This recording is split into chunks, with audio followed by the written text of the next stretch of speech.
Hello, my name is Gabriella, and if you don't know me already, I'm the host of the Merryweather Knitting Podcast here on YouTube, where I like to talk about crafting, my creative inspiration, but most of all, my knitting and my knitting projects. Today I'm coming to you with a little sock that I'm going to be working on as we chat, and I thought that we could just have a little conversation about this topic, which you probably already know from the title, which is creating boundaries with social media and social media use. And this is a topic which I think is very applicable for a lot of us who are in general interested in living a more mindful, kind of slow lifestyle, who kind of want to go back to a pace of life which is a little bit more intentional. I think that this topic comes up for a lot of us, and it's been one that I've really been thinking about and processing and creating systems for the last few months. And yeah, the last year, maybe even more than that. It's been more time than that. But definitely in the last few months, I've been really intentional about creating these boundaries and finding systems that really work for me. And I thought I'd share them with you because they've really been transformative for my life. And in the past few months, or even longer too, I've seen a lot of people leaving social media, whether that be Instagram, which I think the biggest social media platform that I'm involved in is Instagram. I don't have like TikTok. I don't have Facebook. It's like YouTube and Instagram that I'm a part of. And I've seen people who I know personally, and also people who I don't know, people who I just have followed and whose work I've admired, leave those spaces and make statements about leaving them. Some people just leave them and they don't come back and you kind of just don't see them anymore. Or some people make, a point to say, I'm leaving social media. And I've seen this happen in lots of different areas. People who are crafters, people who are creative, but also people who are just friends in my personal life who've stepped back from using social media. And whenever I've seen someone do that, I've been really in awe of that, and I had a kind of a reverence and a respect for that, because for me, I think for a lot of us, not for everyone. I know some people don't partake in that at all, which is super amazing. But I know that for a lot of us, social media has become a big part of our life. I think especially since, 2020, it's taken on a whole new role. I mean, right now you're watching me and talking to me I'm talking to you, but I feel like, you can talk back in the comments or you can communicate back to me. We're having this kind of engagement from, maybe from faraway places, or obviously from different times. I'm recording this at one time, we're going to be watching it at a different time, and I think it's such an amazing, incredible experience to have these platforms that we can communicate in ways that transcend time and space, that go beyond that, and that we don't have to be limited by those things anymore to find community, which is wonderful. And I think that that's something which has been a huge, incredibly amazing gift of social media. I know that I have made lots of friends through social media, especially in the past year, and especially in the kind of creative knitting community. But I also see that it's been kind of a two-edged sword for me, social media. And I'm going to be talking about mostly Instagram. Although for me, like I said, YouTube is another big player in the game for me. And I know some people have, used things like TikTok or things like, there are lots of other social media platforms that people use often, or Twitter or Facebook, or, all kinds of different ones. And I think what I'm going to say and the systems I'm going to present to you will apply to all of those things. I think it's important to find ways that we kind of deal with these different social media in a way that's healthy for us. Because for many people, they don't have an issue with it and it works well. But I think for a lot of us, we do struggle with our relationship with social media and what it means to us and what role it plays in our life, in our daily life, in our relationships, and all those kinds of things. So I'll talk about, for me, what it was that kind of spurred and sparked my desire to kind of change my relationship with social media. I was just using it. I had Instagram on my phone, I had YouTube, and for me, I can block that out of certain parts of my life. I'm not somebody who wants to have my phone at the table. It's not a part of my family culture. We don't have that. We don't look at our phones while we're sitting together and eating. I have this very acute awareness of not bringing out my phone in social situations. I know that that's not always the case. There's some social groups that people, are on their phone while they're with each other. That's not the case in mine groups that I am a part of, and it doesn't play a role in those cultures for me. But I found that kind of technology and specifically social media would creep into certain areas of my life that they didn't where they weren't before, and that it would give me a certain kind of anxiety, a very low-grade anxiety, and that low-grade anxiety built up to a greater stress underneath, and it kind of stole some of the joy of my everyday experiences. So, for example, like talking about wanting to live intentionally and mindfully and slowly. When I was alone, it felt like sometimes this little device was calling me, and this community was calling me, or the world was calling me through this thing. And, maybe I actually wanted to bake bread, but I'd say, oh, let me just, pick up my phone and scroll and like look through, and I'd get distracted. It's so easy to be distracted on social media. I mean, it's created to distract you. It's created to draw you in and keep you engaged. And it does it so well, especially because it's, made and manufactured for you personally and specifically. And so, I never had realized that before. Actually, a couple of years ago, I was working as a translator, translating videos for a company, like an educational company, from German to English. I was translating for this big tech company who were explaining how they use the data that they collected from Facebook and Instagram to market. They were basically explaining it for different companies. It's kind of, I feel like I'm not explaining it well, but I think you'll understand what I mean. And I was translating this, and I was really like, I felt like shocked. Obviously, it's a marketing machine. How else could it be free? And I think everyone knows that. That's so clear. But when I first realized that, I was kind of disillusioned. And there are documentaries about this. I haven't even watched really any documentaries about this. I just know that from that experience working in that field, translating that specific lecture. But I know that there's The Social Dilemma is a documentary that talks about that. I haven't watched it, but I think that that's primarily what it's about. I'm not sure. If you've watched it, you'll know, but that's maybe an interesting documentary to watch if you're interested in that, kind of that machine of social media and how it really is created to keep your attention so that it can market to you. What I felt was this kind of constant involvement of other people and other things into my existence just because I had it there. And so I would think about things that I saw, I would think about other people's creations, other people's recipes. And right now I'm speaking purely from like the most positive side of things, I have two Instagrams. I have one that's like personal and one that's just with my knitting and with kind of the fiber arts. And all the things I see on my fiber arts Instagram are really just inspirational and wonderful and beautiful. But it can also go a different direction. I remember before I had that account, I was on my personal account, and there it was just like purely people's opinions. And you know how it is. If it's people in your life, you have a huge range of people with lots of different opinions who you love, many of them. But people are sharing news, people are sharing all kinds of things. And I think a lot of us have also felt this kind of overwhelm of bad news consumption, like this. There's just a huge amount of darkness in the world, and that's no secret. And I think we're confronted with that now more than we've ever been before. And that isn't good for our mental health. For a lot of us can't handle it. I think a lot of us that really does impart a sense of anxiety, of dread. I was like living under this cloud of fear a lot of the time when I was intaking that without any restriction. I just, read what was presented to me and took it for what it was, whether that be this or that. And we live in trying times in so many ways. And sometimes you can have the sense of responsibility to like be aware and be informed. So I felt like I'm not even speaking about that, but that too can play a huge role in, affecting your well-being and your mental health. But even without that, just like looking at beautiful pictures of like knitted sweaters and baked pies and illustrations, which is like what is on my creative knitting Instagram's feed, which I pretty much just see things like that.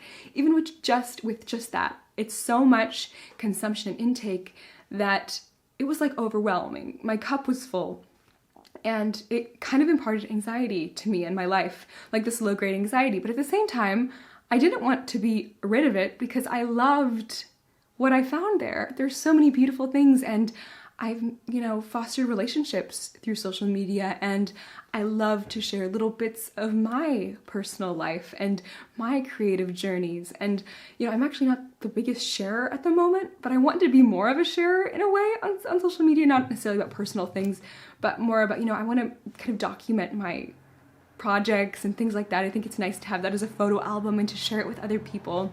I know that I really enjoy seeing others work. When there's no limitations to something, it can really be overwhelming.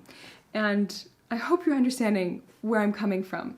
But I needed to find a way to create some kind of limitation, some kind of a box, or some kind of a structure or system to free me up and free up my time so that when I was living my real life, in my real life, I was present, and so that I could really be intentional and mindful in the ways that I want to be, in the ways that I feel like feed and nourish and nurture me and my family. Because I found that slowing down and living a slow-paced life in my kind of free, open moments was almost impossible when I was turning to something that was so rapid, and so like the consumption rate was so rapid, even if it was positive things, seeing like 50 pictures in a row, such an intense, high, rapid level of consumption that it was almost impossible for me to slow down my mind after I turned it off. And so for me, in my state of creativity and of openness, I needed to lower that consumption because both of them can't exist for me at the same time. So if you find that any of those things resonate with you and you've been lost and you've wondered, maybe I need to get rid of this, I don't know, it's kind of infiltrating my life in some way, then I'm just going to share with you the kind of 4 different approaches that I've kind of thought about and discovered for myself. And there are more. And if you have found ways that you have kind of created boundaries, I'm saying boundaries because I think it's still a part of my life and I still love it, but I don't let it cross certain lines anymore, and that has given me freedom in crazy ways. So if you have those kind of boundaries as well, or you have found systems or even just perspectives that have helped you in this realm, I'd really, really love to hear about them. Please share them in the comments below or write to me on Instagram. Share them because I would really love to hear about them. But now I'm gonna knit. I feel like I've just been talking, and I actually wanted to get some work done on this sock. So the first 2 methods, or the first 2 kind of approaches to creating boundaries, are a little bit more radical. And the first kind of impulse, inspiration that I got for these 2 systems, I got from Felicia Masonheimer, who is a teacher I really, really love and respect. She's a blogger. FeliciaMasonheimer.com is her blog, and she also is on Instagram and has a podcast called Verity, which is about theology, and she's just amazing. But she had mentioned very briefly at some point that I had seen that she deletes the Instagram app off her phone at certain times. And I think it was certain times a day, but may also have been days a week. But through that, I was inspired, and I thought, for me, at the beginning, when I first thought that, I thought, that's pretty radical. I had done, before that, like a month with no Instagram, like having deleted it off my phone, a month with no YouTube, or like I had deleted it completely, hadn't gone on, hadn't watched videos, or hadn't, looked at Instagram. But deleting it for a short period of time was something that I hadn't ever considered before. And so it was interesting to me. And I started to experiment in my life, seeing how I could implement that. And the first thing I tried was and something that I still do sometimes, is I delete Instagram for certain parts of the day. Or I actually, better said, I download Instagram for certain parts of the day, so that my default existence, in all of these methods, my personal goal is that my default existence is like a social media free life, and that social media is something that I invite in when I want it in, and it's not something that exists and sits in my living room all the time. It's a guest that I allow, but that I also, say goodbye to at the end of the day or at the end of the week or whenever it is that I want to kind of create that boundary. So that's something I tried to do. I thought, okay, I'll have business hours is what I called it. And that's what I've called it on my blog post as well. Business hours, where, from this time to this time, I can have Instagram or I can watch YouTube videos and kind of just enjoy that experience, enjoy consuming the beautiful images, the media. And then at the end of that time period, I will delete again and it's over. If I have things I want to share, then I'll share them in that time period. I'll chat in that time period with people. I'll really enjoy it. But when it's over and it's kind of out of sight, out of mind. And that has helped me so much, really have it kind of out of sight, out of mind. Because if it's still there on my phone, it's drawing me in, it's calling me. And I think for me, I've noticed the harder it is to access, the better I do and the better I feel and the more free I feel and the more creative I feel and the more open I feel and the more mindful I can be in my everyday life. So the business hours model helped me a lot. And one way that looks for me is, you know, if all day long I'm just kind of living my life, if I'm working or if I'm spending time with my daughter, I won't have it on my phone, but then for a couple of hours in the evening, I will download it and I'll just chat with people, I'll look at things, and then I'll, you know, delete it at the end of the night, or I'll delete it the next morning. Kind of like that. That's kind of how business hours looks for me. And that's one method that I really, really enjoyed. The next method that's kind of similar to that, if not the same almost, is business days. And that's where I've just kind of had Instagram on my phone like normal, but only for certain days of the week. And some weeks that's, you know, 6 days a week if I just feel really okay with it. You know, at some point it can also be, it doesn't have to be super rigid. You can create like, you know, I'm on Instagram Monday, Wednesday, Friday, which I think sometimes serves me. But other times I feel pretty relaxed about it and I feel like, okay, you know what, I feel good about it when I feel like this certain discomfort, you know, this intuitive discomfort with the social media, like I'm intaking too much, or, you know, I'm not feeling the sense of intentional pace that I'm wanting for my life. If I don't feel that, then I will delete it for a day or two until I feel like I'm ready again for it. But having, you know, a couple of days a week that are kind of Instagram days or YouTube days, or days where I know, okay, on these days I'm going to have more. YouTube is for me definitely more of like a business hours model. You know, I work from home and I live at home, and I'm like, I live at home, of course, but like I have a baby, I'm a mother, I'm with her all the time, and I also work part-time and I work from home. So for me, it would be easy for me during the day to like turn on YouTube. And there are certain times where that may be okay, but for me, I found often I actually don't want to be watching YouTube. I maybe want to be listening to an audiobook, or I maybe want to be reading. And so if I'm intentional, that boundary can really help me actually find time for the leisure activities that I really want to be doing, rather than, you know, just mindlessly turning on YouTube video and consuming it. You know, while I cook, for example, sometimes it's okay and I don't mind, but I found I actually prefer when I'm cooking to listen to music, sometimes a podcast and sometimes a book, but I found that for me, like, YouTube and cooking don't go well together. I don't think that's, I don't know, I don't like that the pace that gives my cooking experience. I would much rather listen to someone just speak and not have that visual element. For me, that's just how I feel best. So, and then if my daughter's there, I try not to have things like that in general. So I just like to have music. But so for me, creating business hours for YouTube has been great because, you know, in the evening for like this time to this time, it's kind of my free YouTube time. I can watch YouTube videos, I can watch the podcast that I want to catch up on, and it's made my consumption of YouTube so much more intentional and mindful. But for Instagram, it's been nice to have kind of these business day models to say, like, you know, I don't have Instagram on these specific days. I invite it into my day and invite it into my life, and then I can share my life. I can share through stories, I can post, I can see what others have been up to, and really just enjoy seeing all that beautiful, inspiring art and even news and people's personal news, kind of staying in touch with people who, you know, I love, who I've met through social media. So those are the two first models, which require deleting. And I remember when I first heard about deleting the app, I felt a little bit overwhelmed by that, because, you know, deleting is such a radical thing, but honestly, it takes about 30 seconds to re-download Instagram onto your phone and to re-log in. It does not take a lot of time. And having it not on there as an option has, for me, mentally just completely made it like out of sight, out of mind. It's far away from me and I'm free from it. And it's given me freedom in that. So that's been an amazing, amazing help to me in my kind of search for balance in that area. And there are some weeks where I just feel in myself, it's not the week for me to be engaged in that world. I need to be present in my real life 100%.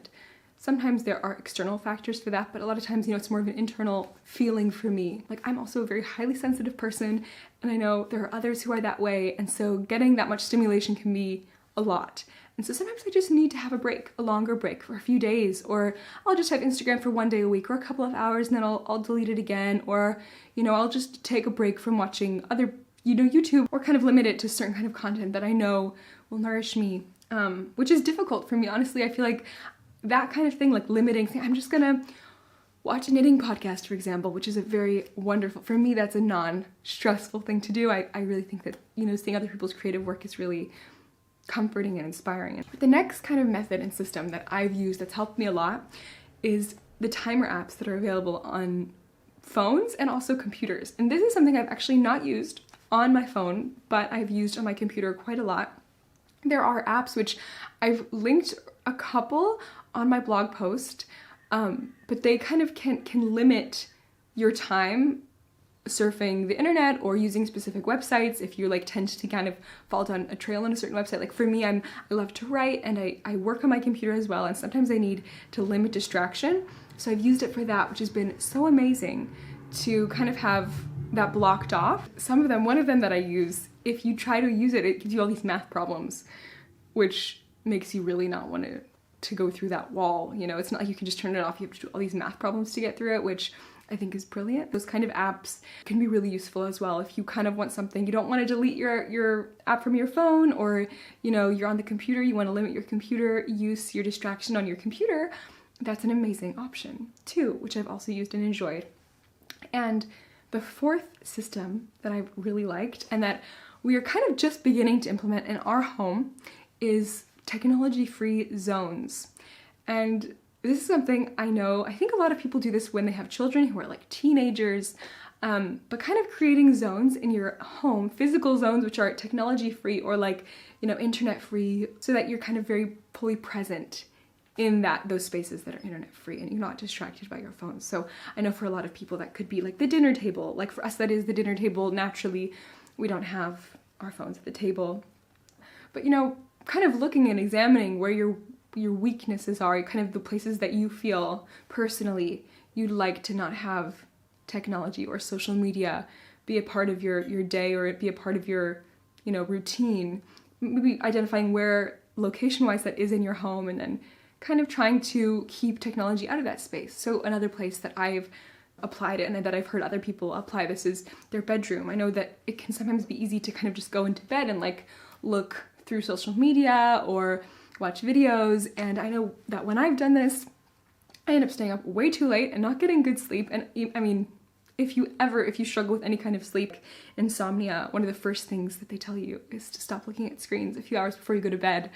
And that's hard for a lot of us. That's very hard. So having your bedroom as a technology-free zone can be amazing. And if you're somebody who's felt like you've been wanting to read more, or, you know, maybe go back to reading before bed rather than surfing social media, that can be a good way to do that if you kind of mentally block that space off from the possibility of social media. And I know a lot of us have alarm clocks on our phones that we want for the morning, but you can always place those phones on the other side of the room, or you can place them outside of the room, maybe get an alarm clock if you're like really wanting to be extreme about it. I do have an alarm clock, a physical one, which my husband gifted to me. Having technology-free zones is really good as well. Or maybe you want to have like a time and a zone where you say, you know, on Sundays we don't use our phone in the living room, or, you know, maybe a technology-free day a week in your home. It's been amazing for my husband and I to not have technology in certain times and spaces in our home.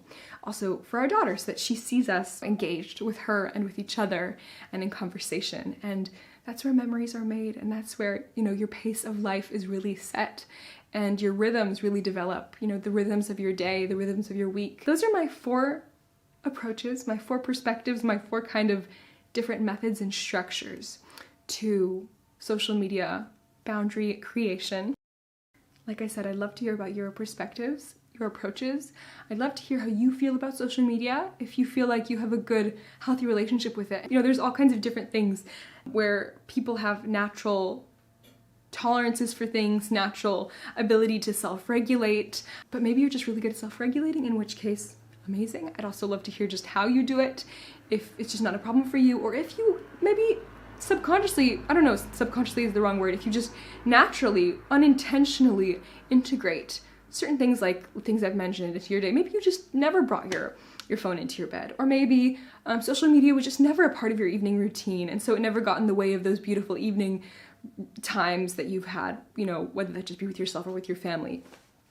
So, you know, if you felt like it has not been a part, I'd love to hear that. But if you felt like it has, that it's maybe stolen from parts of your life that you'd love to have back, whether that be reading or just being present, or going back to kind of a mindful existence and an intentional approach to your everyday tasks. I'd love to hear about that too. And if you found any of the things that I've mentioned helpful, please let me know. I'd love to hear if you apply them or if you know, kind of put them into practice in any way. I found that the most quote-unquote mundane tasks can be really beautiful, amazing, rich experiences when I'm in the right kind of framework, mind framework. And that's not every time. It's not that every time that I make breakfast I'm like, wow, this is an incredible experience, but it can be. And a lot of mornings it is. And I find that mornings that I feel kind of like a sense of calm and a sense of control. Control maybe is the wrong word, but like a sense of being a part of a rhythm and a flow. I feel that the most. And also now, because I feel these boundaries exist with social media, it can also be when I have social media. And sometimes I like to share what I'm cooking or what I'm making. And because I know this is a day for Instagram, this is an hour for that sharing time, it comes from a place of joy and excitement and, you know, with no negativity, no distraction even. It's just something I'm excited to share. And then the next day when I make that same breakfast without sharing it, it's just as rich and wonderful in a different way. So thank you so much for watching. I feel like I've moved my hands in the end of this video a lot. I really wanted to make progress on this sock cuff, but I've only, you know, done maybe 2 rows, but that's okay. I will go on to knit now. After I turn off this camera, I hope you have a wonderful, wonderful week with lots of happy creating and making, and that you feel like you can live those mundane moments with a lot of intention and mindfulness as well. I'll see you next time. Bye!